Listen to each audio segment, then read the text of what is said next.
Oh my goodness. The Washington Bullets select Tyrone Bogues. Muggsy takes it away. Great play by Muggsy Bogues. When you put me on the spot, I had never been put in a position like that. Muggsy's gonna get it. He takes it from him. I never said this before, but Muggsy Bogues scared me. People were still inquisitive of the little guy playing the game, and Muggsy, I was Apple. Apple? Well, you know they was calling me La Chespa Negra, the little black spark. LJ and Zoe, BC, and T-Mac. You were on both of those teams. Who wins that series? Oh my goodness, Big, what are you doing? What are you doing? Space Jam, Saturday Night Live, Curb Your Enthusiasm. So why are you making it tough for me? That was good, man. That was good. Muggsy, it's an honor to be with you here today. You know, I'm inspired by you and your story. And I believe that everyone's stories are defined by the people in their lives. So my first question for you is, who is Leon Howard and what does he mean to you? Mr. Howard, Leon Howard, he means everything to me. He was my childhood coach. He was the one that taught me everything about the game of basketball. As a kid growing up in the inner city of Baltimore, not having the direction, he is a man that had a vision beyond what we had in terms of coming in to impact the youth, giving us a dream to think of that we could be somewhere other than where we were. So Mr. Howard, he's such a mentor to me, always been such like a father figure. So we so thankful to have him, you know, myself, the Reggie Williams, and we're just so thankful to have him because he was the one that made us believe that anything was possible. This man instilled some knowledge in me that changed everything. And he recently got a street named after him, yeah? Yes, he did. And we went up there to celebrate that. They give him his roses while he's here. And that's what I'm so grateful and thankful for, that we was able to be part of his celebration. To quote Kanye West, you can never get the flowers while you can still smell them. It's always important to give those roses, just like I'm trying to do here with you. What was more difficult, dribbling a basketball in one hand with a trash can in the other, or practicing with bricks and sandbags? Well, they both were challenging. They both were challenging. Trying to grow up in the inner city and pursue a game that not many people thought that you should be pursuing, you know, at my size, and being laughed upon, being joked at, not taken serious, but then having the opportunity to really get some information and learn it, and then have the ability now start to really work and practice on my game to the point to where I would now had to train with bricks and sandbags on your back, to where now you've come so far in your game to where you looked upon as you now, you know, you consider good, and people now trying to really bring your game to another level. So it was a challenge, man. It was just such a fight, just trying to pursue your dreams, trying to pursue any type of hobby at that time, but then making it through and navigating yourself through all that nonsense in terms of the lifestyle that I was living at the time was something overwhelming. Absolutely. Yeah. You defied all the odds because, like you were saying, you weren't supposed to be where you're at. I feel like you're the epitome of don't judge a book by its cover. Like you were saying, you know, common first reaction. Your early opponents, they'd be stunned and like they start laughing, at least until the ball hit the ground. That was a different story, right? In terms of pre-NBA popularity, did you get asked for more pictures and autographs playing for arguably the greatest high school basketball team of all time, or the last gold medal winning U.S. national basketball team to only have college players? Well, you know, at the beginning, Dunbar was the beginning. People were still inquisitive of a little guy playing the game, and, you know, they was excited. And of course, I was on one of the greatest teams at the time, one of the best teams. So people was in awe, and they wanted your pictures, they wanted your autographs. So that happened quite a bit. We was traveling. You know, I wasn't traveling in the circles that I was once I got to the gold medals side of it, but the circles that I was traveling early on, I was asked upon, sign autograph, take pictures quite a bit. But, you know, once you reach a certain status, by the time I got to that gold medal game and over there, I was well known. I was considered one of the best in college, so people knew of me, but not many, not over in that country. So the inquisitive minds began again, seeing a guy my size play against, which was considered pro players over there in the Olympics, you know, college players playing against them. So I think I fared well in both eras early on in my career, getting some attention as well as during that time with the Olympics. Now, in high school, did you have any nicknames cooler than La Chespa Negra? No, the Chespa Negra was something that was kind of interesting. You had to understand exactly what it was and not look at it in the racial tone towards it. But it was fun. It was fun, man, knowing that they got a chance to know who I was and they was praising me and giving me that type of accolades and named me that type of little black spark. So I felt honored. Well, you know, they was calling me La Chespa Negra, the little black spark.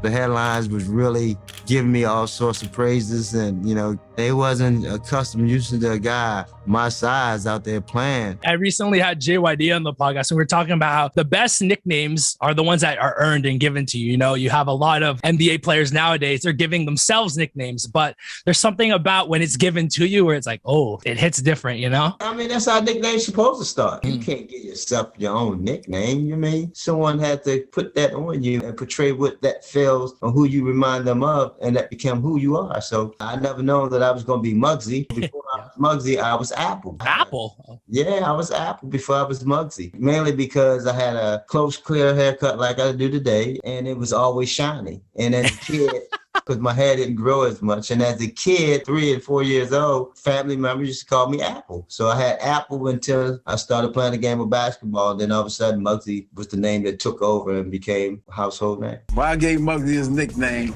he was tenacious on defense. I was about 7, 8 years old. The way I played the game, I would play the aggressive, always stealing the ball. Bumping you, pushing you. So I'm like, Muggsy, you out there mugging people. And the name just stuck. Yeah, I don't know if Apple would have stuck as well as Muggsy, you know? No, I don't think Apple would have stuck. I don't think that would have had the same impact. Apple Bogues. I mean, it depends. Applebee.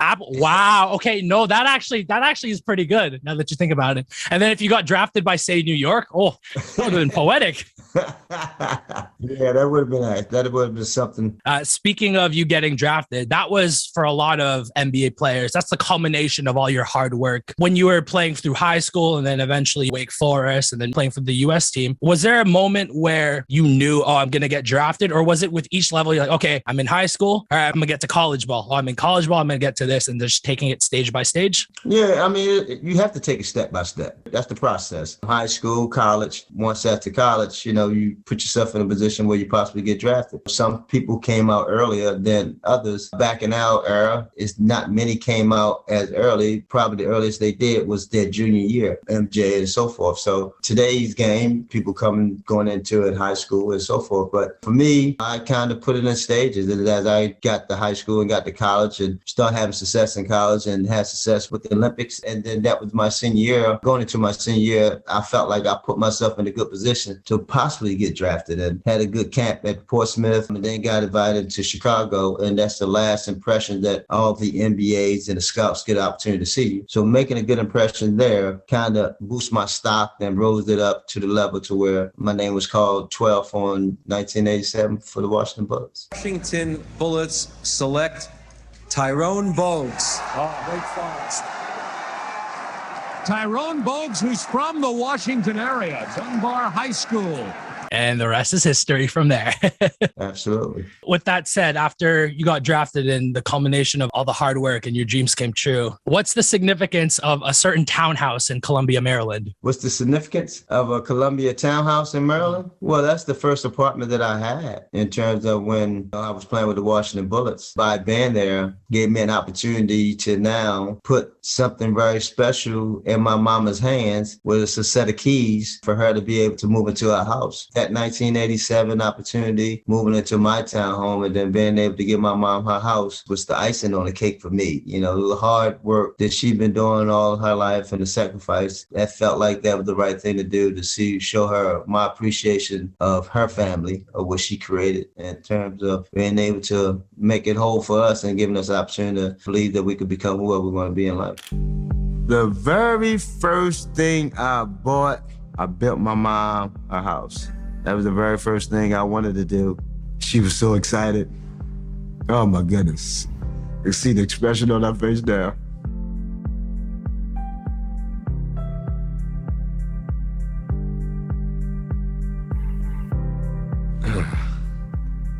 That was everything.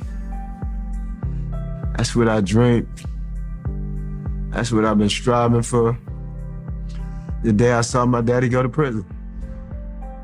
All the sacrifices that she had to make just to provide for her kids.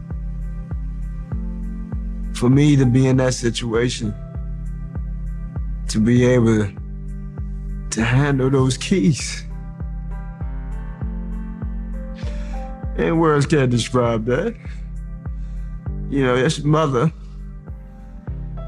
So, for me to be able to do that, it meant the world to me.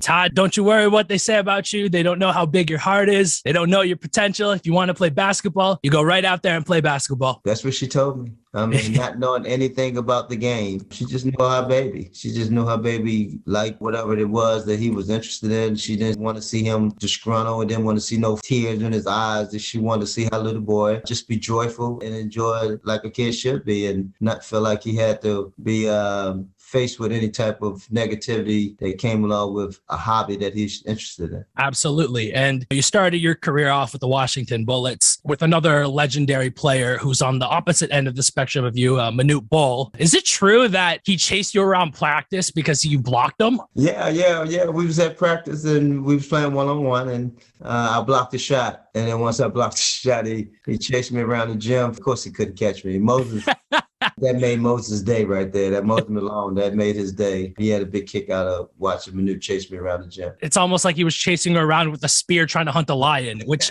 is that true? I hear that he's told that story a lot and he's told that story to you. Yeah, he told that story quite a bit. And that's why I asked him what type of lion was it? Was it a lion with no teeth in their mouth? You know, you talking about you going up there with a spear, but we had a lot of fun just communicating, catching up and getting to know one another. And so grateful to see his son, Bobo, be in the NBA now. That's full circles for me. Obviously, as you can see, I'm a Raptors fan here, so I kind of want to fast forward to your short but incredible time in Toronto. Apparently, Vince Carter had a Muggsy Bogues rule where if you don't see him on the court, pick the ball up because that means he's right behind you about to steal it. Is that true? That's it. They know it, you know, and that was something that was told to him, and he knew that while he was in Carolina with Coach Dean Smith. And Coach Dean Smith put that rule into effect. And that was some things that I kind of pride myself of in terms of being able to be that type of pest on defense. So if you don't see me, then, hey, you better pick it up because you never know where it might be. How did that feel having a coach like Dean Smith, who historically has never changed his defensive strategy or assignment, except for you? You're the one exception to that rule. Well, you feel honored. I mean, you really do. I mean, knowing that you impacted the game in that regards, you had a certain strength that where gave you praise and he felt like, you know, you was good at that particular thing. And then he really honored that and gave his team the scouting report to not do certain things because it won't be successful. So for me, I'm just so honored and thankful that he praised me in that way. And of course, not just Dean Smith, but obviously your contemporaries as well. The fact that you strike the fear in your opponent's hearts, especially with someone like Shaquille O'Neal, who's like, yo, Muggsy scared the hell out of me. Got to keep that dribble down, and Muggsy's going to get it, and he takes it from him. I never said this before, but Muggsy Bogues scared me. As soon as I put the ball on the ground, he's like, one, I got to battle with Alonzo Mourning. And now I got to worry about this little fast Superman-looking guy coming to steal the ball. Guys giving you that type of praise, you know, you feel honored because we play the game to try to compete, to be the best you can be. And even though I know Shaquille and Shaquille don't play against one another, but just the fact that he playing against your teammates and the impact that you have on the floor, once a guy put that ball on the floor knowing that you're going to be around at any moment, you know, that's fearful. Nobody like getting the ball taken away from him. And I appreciate him, you know, giving me that type of praise. Absolutely. Coming back to the Raptors, you were part of both the Hornets and the Raptors' first ever playoff appearances. It's a testament to just how iconic your impact was, but I have to put you on the spot, Muggs. I have to put you on the spot here. The 1992-93 Hornets and the 99-2000 Raptors are both in their primes, and they go up against each other in a 7-game series. You were on both of those teams, you and Del Curry. Who wins that series? Oh, man, that's a tough one right there. That's a tough one because, I mean, we got LJ and Zoe. I mean, those are two positions were very prominent. Even though we had Oakley and LJ would have probably canceled each other, but who would have played Zoe? And then, of course, on the other side, we had VC and T-Mac. T-Mac was still a little younger. VC was still getting there. Defensively, we had guys who could play. Wingate was a good defensive player. Johnny Newman was a good defensive, and Kendall Gill was a good defensive player. So, and they was young, so that'd have been challenging.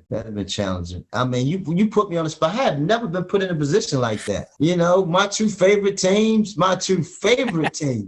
I mean, those are my two favorite teams right there because the bond that them both teams that had was nothing other. And you don't get that rarely in an NBA team where you get that type of bond with all the players. So that was good, man. That was good. Can I ask you an even harder question? Yes. Which home crowd is louder?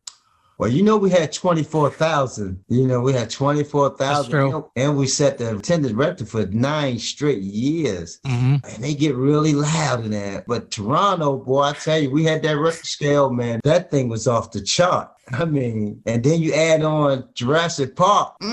See, why you making it tough for me?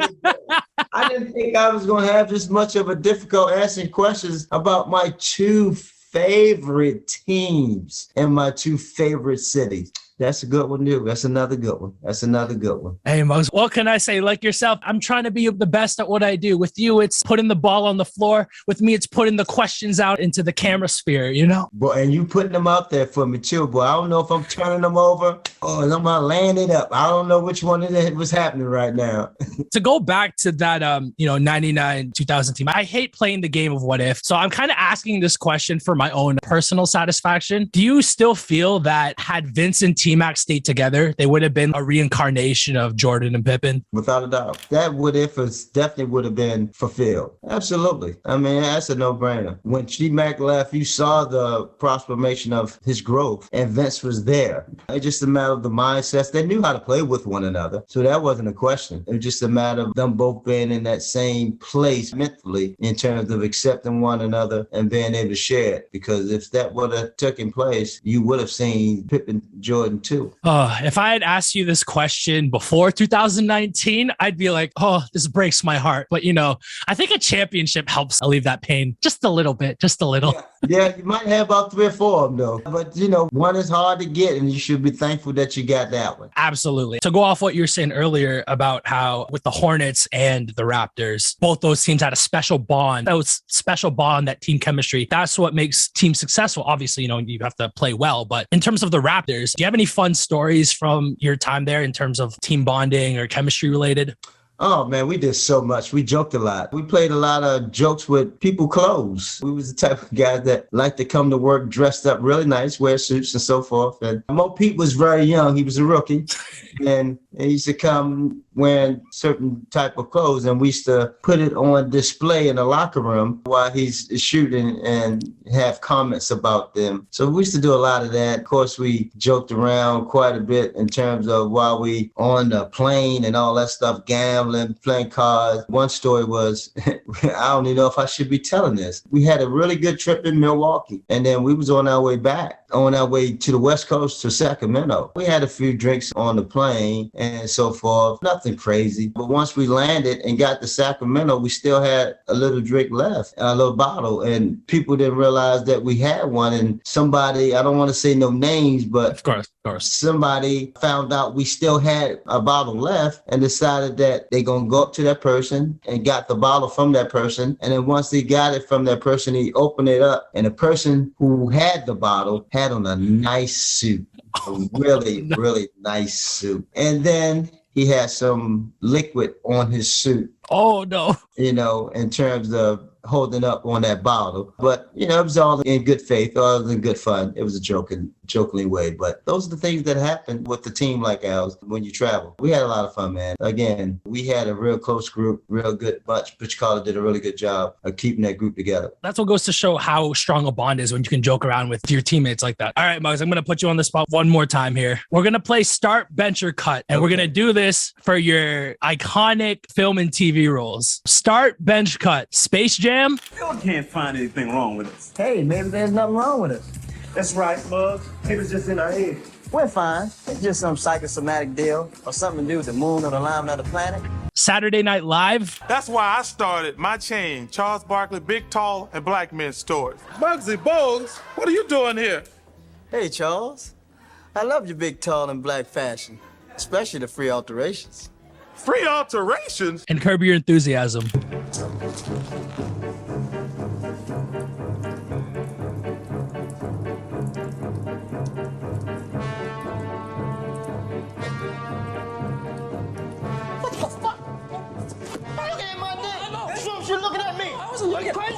Oh my goodness. Woo.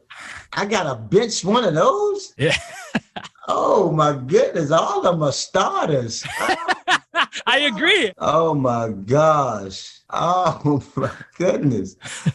I mean, I'm a star. Oh my goodness.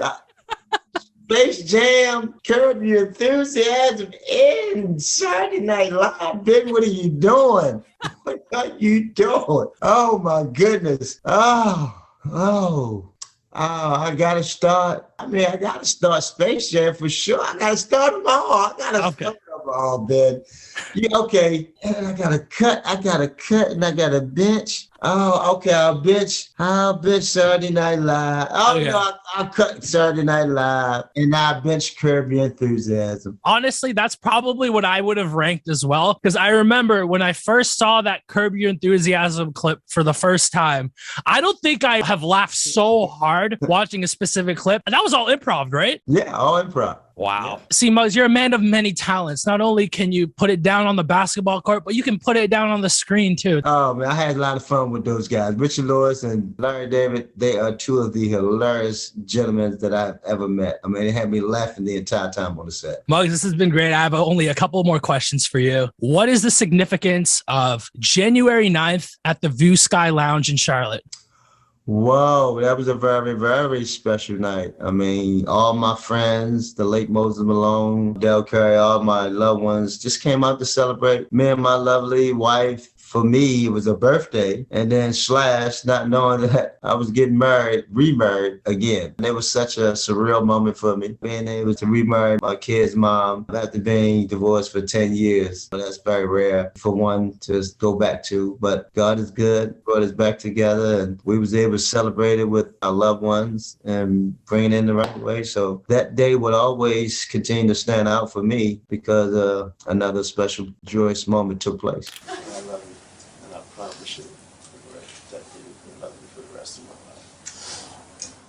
Not yet.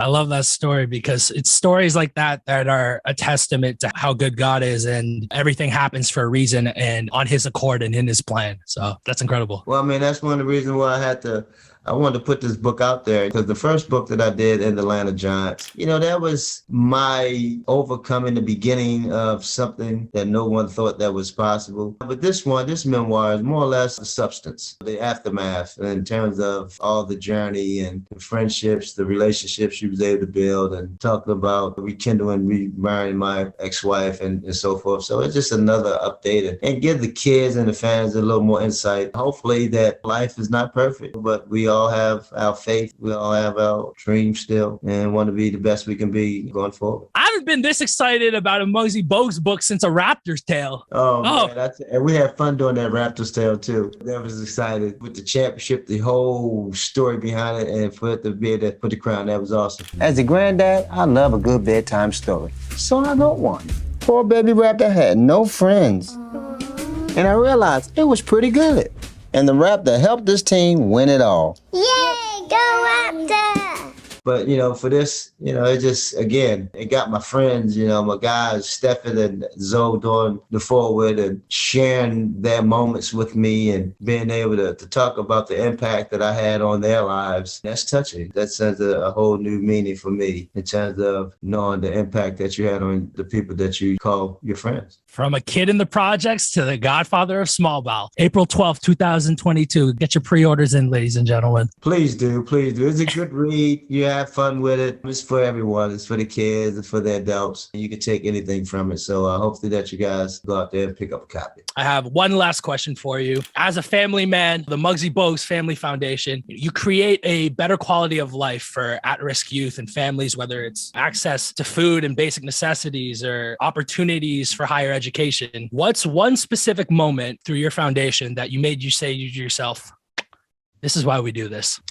Well, several moments. One, when you see families pick up food and they thank you for that, and knowing that they shouldn't have to make a choice to put gas in their car or wonder why they have food on the table. So when you see a family that's thankful and grateful for your generosity, that's all it takes. And then being able to see a kid to go to college and don't have to pay for it, and have those type of resources afforded to them. Growing up in the city of Baltimore, I didn't have those type of resources. I didn't have those avenues. So being able to be in this position to give back to these kids and these families to help them live a better quality life, I'm just so thankful to be able to be doing it. Yeah, the ability to pay it forward is so rewarding on so many levels.